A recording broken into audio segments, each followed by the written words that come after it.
del Estado para procurar sistemática impunidad a favor de grandes redes de corrupción y de violadores de derechos humanos. Dichas denuncias han planteado que esto ha sido posible gracias a la cooptación del Ministerio Público. Asimismo, muchas expresiones de sociedad civil han denunciado o han evidenciado y alertado una baja sensible en la capacidad de la justicia penal guatemalteca para responder a las necesidades legítimas de justicia de las víctimas del delito. Por ejemplo, en diciembre de 2024, la Comisión Interamericana de Derechos Humanos emitió sus observaciones preliminares derivadas de su visita in loco al país en julio, y en estas dijo literalmente que es necesario realizar un examen independiente del funcionamiento del Ministerio Público y su impacto en los derechos humanos. En el mismo sentido, la relatora especial de Naciones Unidas sobre Independencia de Magistrados y Abogados, Margaret Satterwhite, el mes pasado, en mayo, durante su visita oficial al país, recomendó al Poder Ejecutivo poner en práctica dicha recomendación que dejó la Comisión Interamericana. Por otro lado, la denuncia nacional e internacional contrasta con las declaraciones constantes de la fiscal general y con la información oficial que vierte cada 17 de mayo en su rendición anual de cuentas, en donde asegura que dirige una institución eficiente, firme, objetiva en la lucha contra la corrupción y la criminalidad organizada.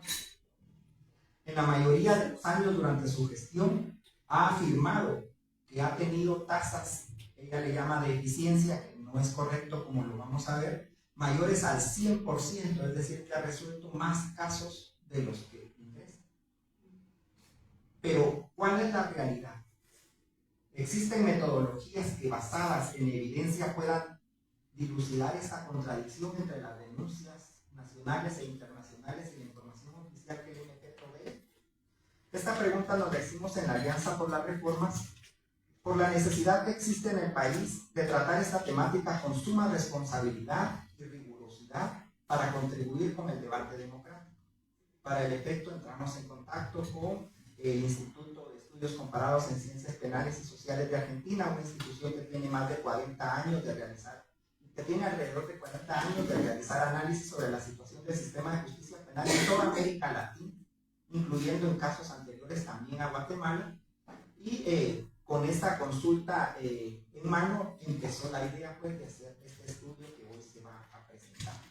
Finalmente, solo recordar que en menos de 6 meses va a ser la elección, va a iniciar la elección de la máxima autoridad del Ministerio Público, y que las exigencias de la sociedad civil guatemalteca sabemos que son fundamentalmente que el proceso sea serio, que sea objetivo, que sea transparente y que esté basado, digamos, en las necesidades reales de la población guatemalteca. Muchas gracias pues por atender a esta convocatoria y pasamos a la presentación como tal.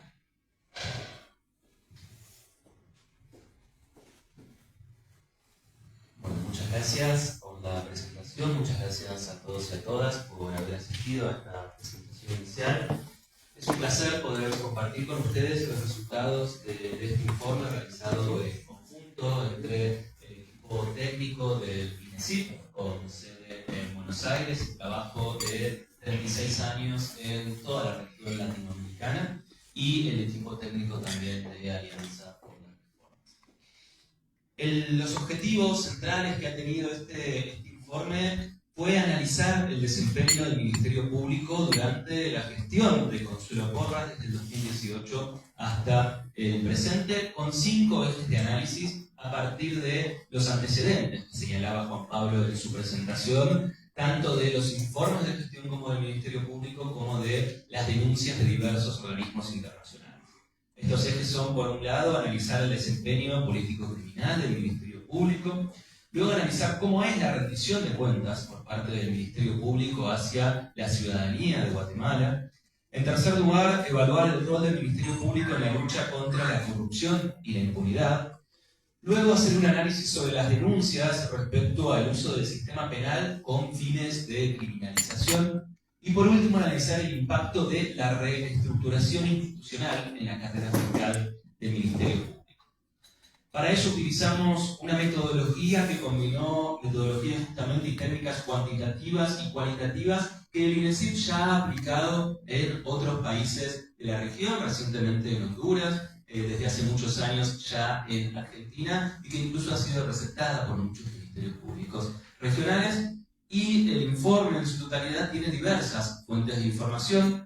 Para lo que es el análisis cuantitativo de los primeros dos ejes, es centralmente los informes anuales del Ministerio Público, es decir, que esto se basa en datos oficiales y públicos presentados por la propia institución, y también solicitudes de acceso a la información pública presentadas por el INESIP al Ministerio Público y cuyas respuestas han servido de insumo para este informe. Luego también para el resto de los capítulos, informes de organismos internacionales de derechos humanos como la CIDH, entre otras, normativa nacional y estándares internacionales en la materia. Los principales hallazgos son, por un lado, una reducción drástica en la eficacia del Ministerio Público, en su capacidad de respuesta, una obstrucción a la justicia en casos de gran corrupción por parte del Ministerio Público, graves casos de persecución penal y criminalización arbitraria con fines políticos y un desmantelamiento de unidades claves del Ministerio Público que generan justamente todos los impactos anteriores. Vamos a ir presentando en orden los principales datos que hemos obtenido en cada uno de estos ejes. En primer lugar, sobre el análisis del desempeño del Ministerio Público entre 2018 y 2024, que es el último respecto del cual se ha informado. La primera dimensión de análisis ha sido evaluar la tasa de eficacia del Ministerio Público. Esto es una metodología cuantitativa que busca medir qué proporción de los casos penales ingresados al Ministerio Público y ya depurados, es decir, dejando afuera esos casos que el Ministerio Público considera que no son penales, reciben una respuesta de calidad, entendiendo por respuesta de calidad toda aquella respuesta que el ordenamiento jurídico guatemalteco ofrece para responsabilizar al acusado y o reparar a las víctimas. Esto incluye no solo condenas a través de cualquier forma, que pueden ser tanto a través de un juicio oral, procedimiento abreviado, aceptación de cargos, sino también otras herramientas, típicamente llamadas salidas alternativas, internacionalmente conocidas como respuestas diversificadas, que son la suspensión condicional de la persecución, la aplicación de criterios de oportunidad que implican por ordenamiento legal una reparación a la víctima, la mediación y la conciliación, es decir, distintas formas de acuerdos reparatorios. Al analizar esta tasa de eficacia en el Ministerio Público de Guatemala durante los últimos 7 periodos, es decir, durante la gestión de Consuelo Porras, lo que se observa es una reducción drástica en esta capacidad de respuesta del Ministerio Público. Durante el primer año de gestión, esta tasa era del 14%, dentro de los estándares internacionales de otros ministerios públicos, y sin embargo esto ha ido bajando paulatinamente hasta llegar a un 6.44% en el último periodo analizado. Esto implica que el Ministerio Público redujo durante la gestión de Consuelo Porras, redujo su capacidad de respuesta a menos de la mitad que la que tenía al comienzo de su gestión. En otras palabras, en el último año, el 94% de los casos ingresados al Ministerio Público y determinados como casos penales por el propio Ministerio Público han quedado sin una respuesta eficaz. Esto es particularmente grave si analizamos los casos de delitos de alto impacto social. Nos referimos con ello a homicidios, asesinatos, femicidios, violencia contra la mujer, violación agravada, extorsión, corrupción o delincuencia organizada. Los casos que más gravedad tienen y mayor impacto tienen en el marco de un Estado de Derecho y que más gravemente afectan derechos humanos. Aquí se observa también una impunidad estructural. La tasa de eficacia, es decir, la capacidad de dar respuestas de calidad en estos casos, apenas llega en los últimos 2 periodos a un 6% en promedio, 6.31 para ser muy preciso. Esto implica, en otras palabras, una tasa de impunidad en delitos de alto impacto social del 93.69%.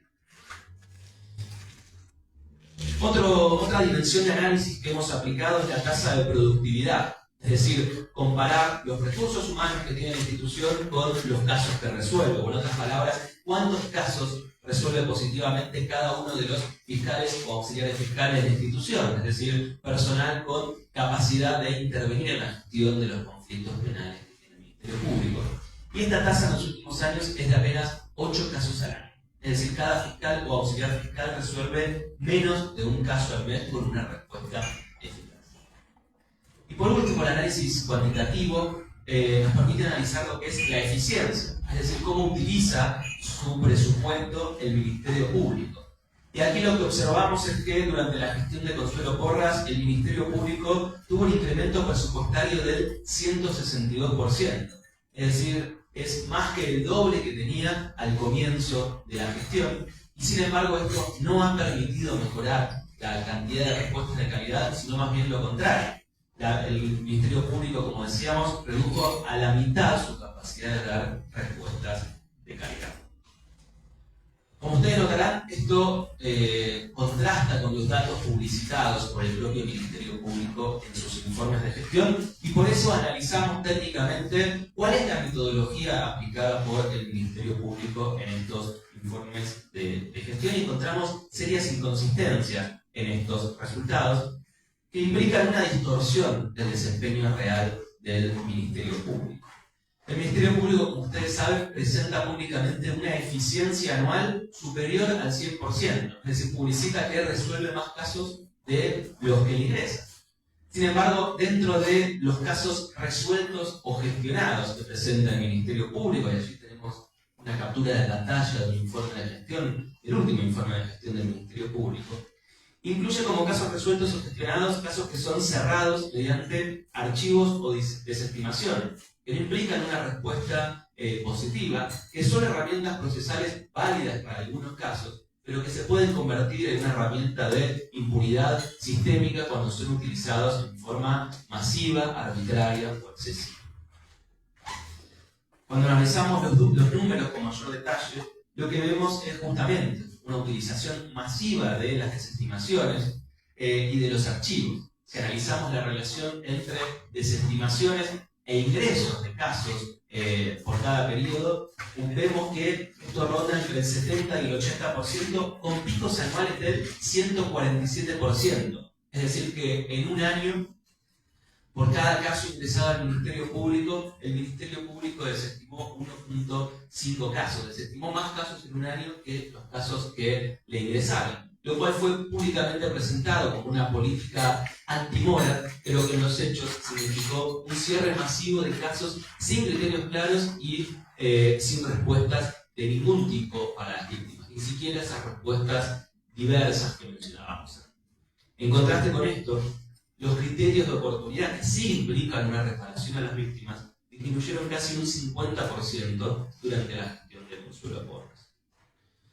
Por último, si analizamos la duración de los procesos, que es otra dimensión de análisis esencial para medir justamente el desempeño de cualquier ministerio público, los informes de gestión no presentan datos al respecto, y cuando solicitamos información pública al Ministerio Público respecto a esta dimensión, la respuesta fue que el Ministerio Público no produce ningún tipo de información sobre la duración de los procesos. Esto significa que la sociedad y el propio Ministerio Público se ven privados de evaluar esta dimensión clave, porque permite medir la capacidad de la institución de resolver casos en un plazo razonable y de brindar justicia en un tiempo oportuno. Un tercer eje de análisis del informe, y que ha sido ampliamente sistematizado por organismos internacionales y por la sociedad civil guatemalteca, son los retrocesos en la lucha contra la corrupción.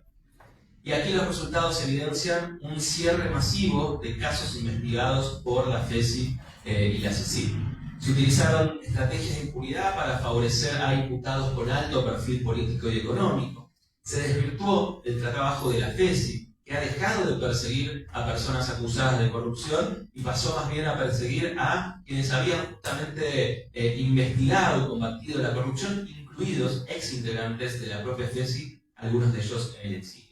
Los casos más complejos y emblemáticos de gran corrupción en Guatemala han sido cerrados durante los últimos años a través de distintos mecanismos que presentan una forma sistemática, entre ellos la anulación de convenios de colaboración eficaz y de mecanismos de prueba anticipada, la aceptación de cargos por delitos menores a los que las pruebas indicadas, la utilización de herramientas procesales como la falta de mérito y los sobreseimientos en casos particularmente graves que implicaron el cierre de casos.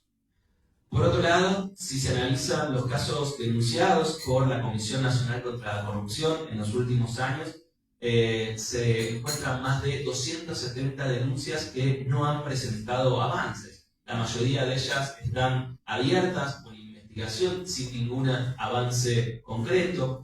57 de ellas han sido desestimadas, 17 archivadas y apenas se registra una condena en estos casos. En cuarto lugar, el último eje de análisis ha sido el uso indebido de la persecución penal y de la criminalización por parte del Ministerio Público, y aquí también se observan patrones sistemáticos y gravemente preocupantes. En primer lugar, grupos de personas que han sido objeto de la criminalización no por haber cometido delitos, sino más bien por pertenecer a ciertos sectores sociales, y muchos de ellos por haber cumplido con la ley en términos de lucha contra la corrupción. Entre ellos se encuentran actores que habían intervenido en casos de la CICIG o de la FESI, como fiscales, jueces, abogados, e incluso en los últimos meses comisionados internacionales. Periodistas críticos, también criminalizados por informar sobre este tipo de casos. Defensores de derechos humanos y del territorio, opositores políticos, estudiantes y trabajadores de la USAC y líderes indígenas. Esto también se refleja en los números. El 80% de estos casos de criminalización se basan en denuncias presentadas por la AFCT y por personas investigadas previamente por la CICIG.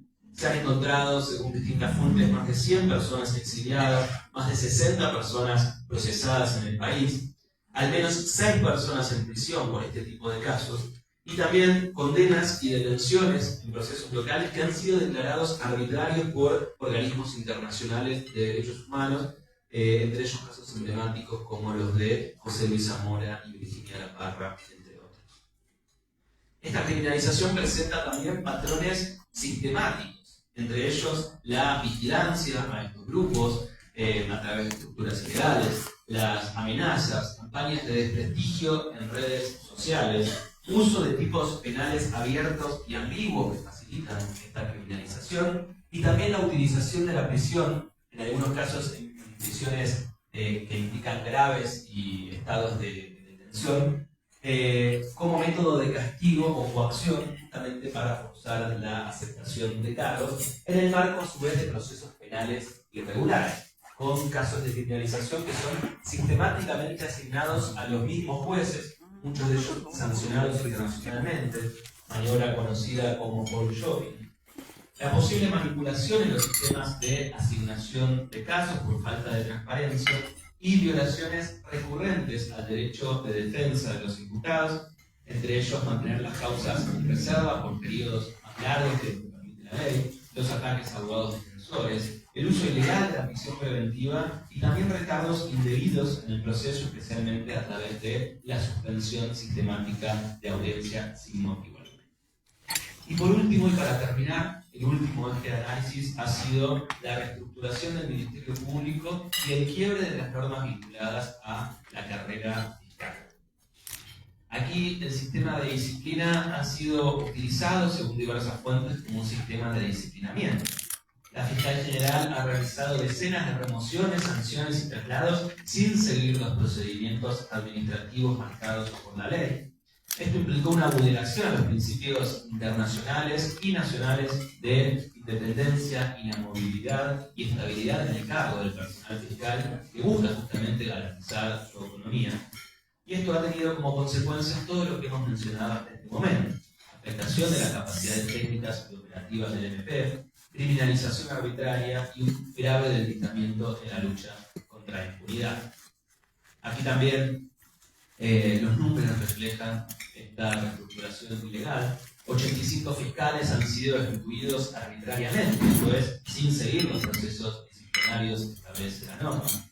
Se han encontrado al menos 18 traslados injustificados del personal fiscal, al menos, porque hay otros casos que han sido sospechados arbitrarios y que han sido utilizados para hostigar a fiscales independientes, no solo a los trasladados, sino también como mensaje de presión hacia otros fiscales que se atrevan a investigar casos de corrupción u otros fenómenos criminales graves.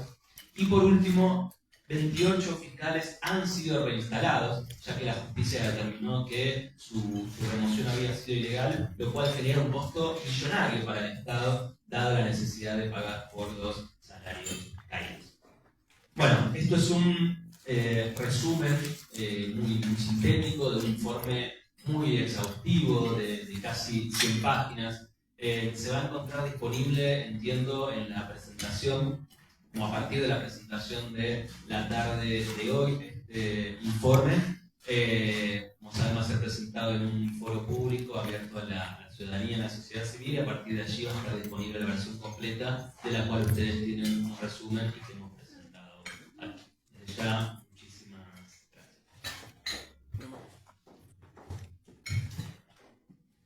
Muchísimas gracias, Julián, por esta presentación. Como ustedes ya han escuchado y visto este resumen de este informe que contiene más de 80 páginas, hemos trasladado un resumen ejecutivo donde ustedes pueden ver los detalles más importantes, pero hoy a partir de las 5 de la tarde esperemos que ya puedan acceder al informe completo que se colgará en la página del INECIP. Está también la dirección al final del resumen.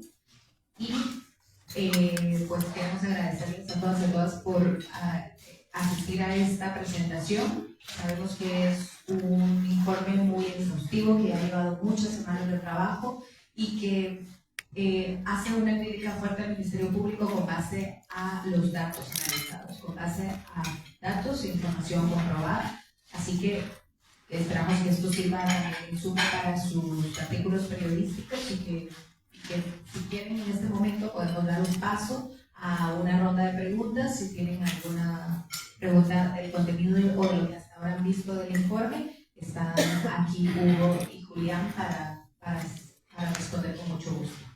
Carmen Rey, adelante, si pudiesen presentarse para que los conozcan. Gracias, buenos días, hermana Ñauta, que no leía en Radio Urbana. De acuerdo a los estándares internacionales que ustedes conocerán de la eficiencia y funcionamiento de los ministerios públicos, ¿cuál sería su balance en la región del papel del Ministerio Público en Guatemala y su impacto en la impunidad o en la justicia?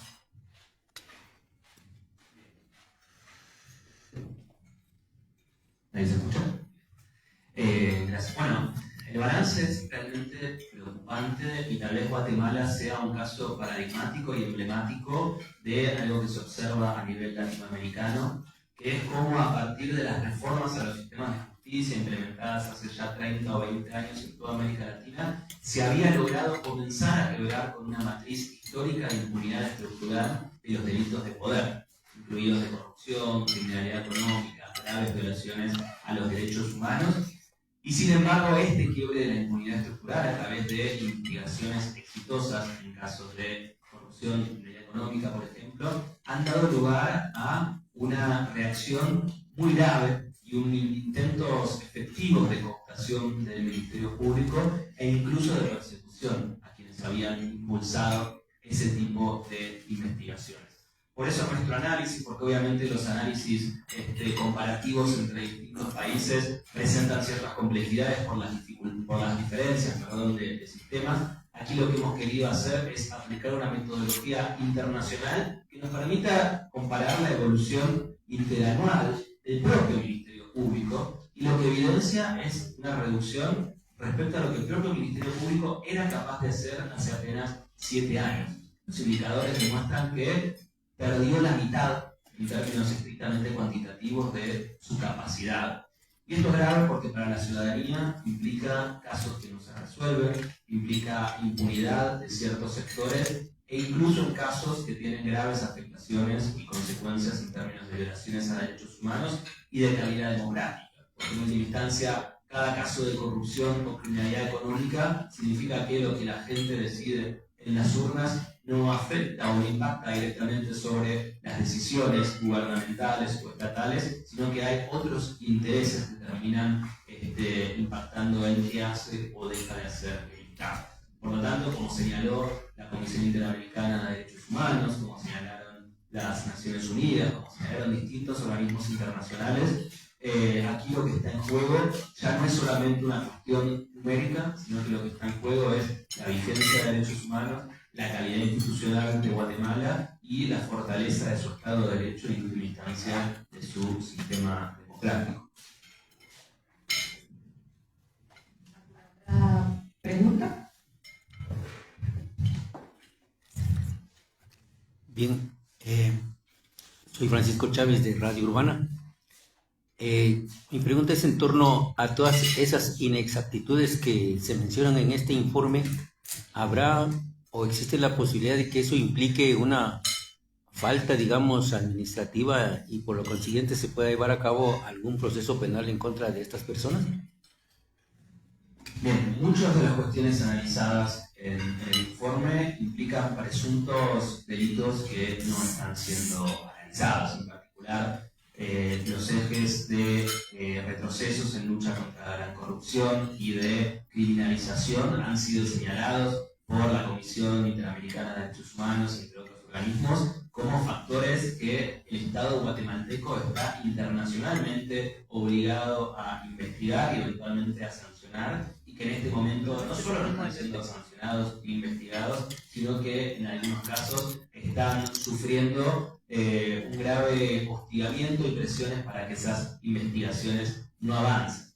Respecto a los datos, la manipulación presunta de los datos estadísticos, esto es particularmente grave si se tiene en cuenta que esta metodología que presenta el Ministerio Público para evaluar su propio desempeño y dar resultados realmente difíciles de comprender hasta técnicamente, como tasas de eficiencia de 120%, son presuntamente una manipulación cuando uno tiene en cuenta que no se explica en detalle qué es lo que está midiendo el Ministerio Público y a la ciudadanía no se le explica, y que si uno empieza a analizar con mayor claridad lo que se observa es un uso masivo de desestimaciones de archivos como salidas a los casos que en última instancia implican una herramienta sistémica de impunidad.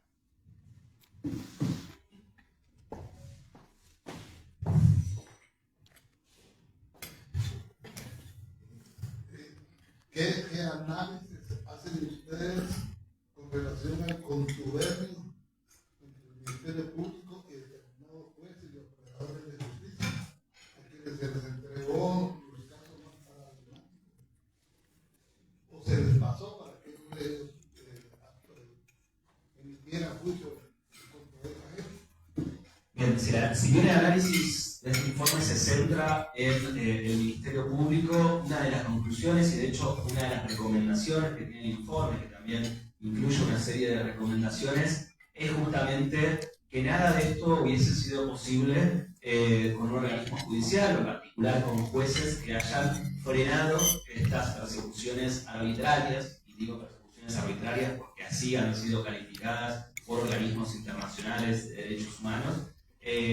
Y básicamente si los jueces hubieran cumplido con su rol esencial en un Estado de Derecho, que es controlar justamente las garantías de las personas acusadas y evitar las acusaciones infundadas o incluso ilegales. Esto es particularmente grave cuando se analiza la dimensión que usted marcaba, que es la asignación sistemática de ciertos grupos de casos a un grupo muy pequeño de jueces que son casualmente los que han sido sancionados internacionalmente por su vinculación a este tipo de redes empresarias, políticos, ilegales. Así que eso es claramente otro de los graves problemas y una de las recomendaciones principales que se deducen.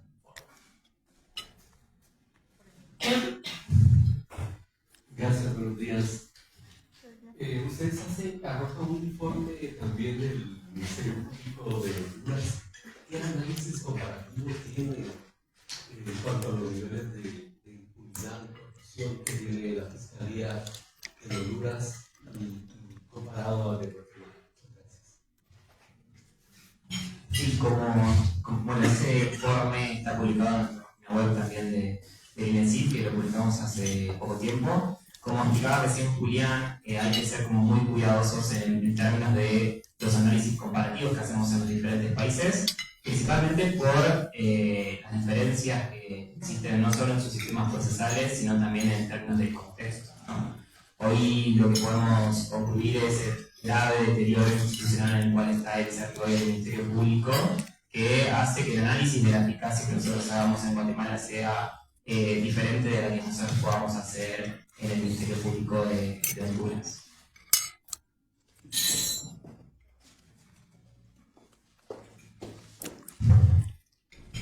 Sí, gracias.